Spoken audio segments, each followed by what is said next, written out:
I think, I don't want to sound cliche, because in the beautiful world of MMA and fight world, you can trash talk, you can even swear, you can do what you want. It's not quite as kind of PC as rugby. But to be honest with you, all I care about is getting to that first fight, is doing what my coaches tell me at London Shoot Fighters, and just getting the business done. Because, I've got to take it as seriously as I took rugby, that dedication, my pursuit of working with everyone and applying the same lessons I learnt. And it's demanding, I do not want to be, I don't regard myself as a celebrity, and I'm sure many people comment on this video that I'm not. I'm under no illusions, but I do not want to be one of these people who just goes into a boxing ring or a cage and fannies around. It's not really about that. The guys that shoot fights, I jokingly only said, well, look, we'll have a good go at it. And they were like, we don't really do stuff like that. So I was like, okay. And they're pretty tough. They've got an amazing record.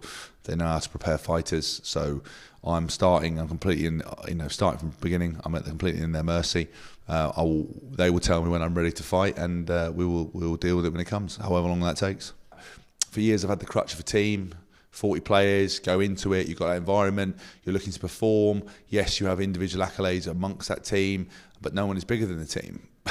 I am now the front and centre, and for probably my ego and my desire to always be front and centre, I think it's quite nice. But actually, it is intimidating because you don't have other people to pick you up. You've got to motivate yourself. You've got to turn up. You've got to deal with those demons. And sometimes it's hard to not give in. But more often, if you're training with other people, you can do that.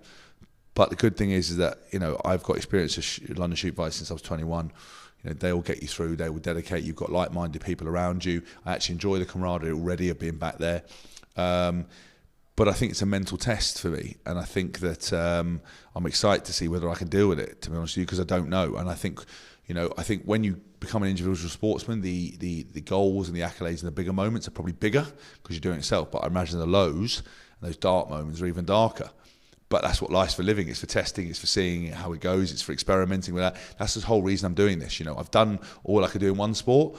Everything else now is a bonus, and it's a bonus that I chose to get into. I got invited to go into doing it, and I'm going to give my best foot forward. I'm going to give it everything I've got. If it goes well, it goes well. If it doesn't go well, then I never wanted to be a rugby player. I did a rugby career. Never wanted to be a professional fighter. I'm now a professional fighter. I've got my DJing, I've got my speaking, I've got a great wife, I've got lots of other things going on. So I'm pretty confident that I can apply myself 100% to this. And as I said, if it goes well, we're all right. If it goes badly, we're still all right.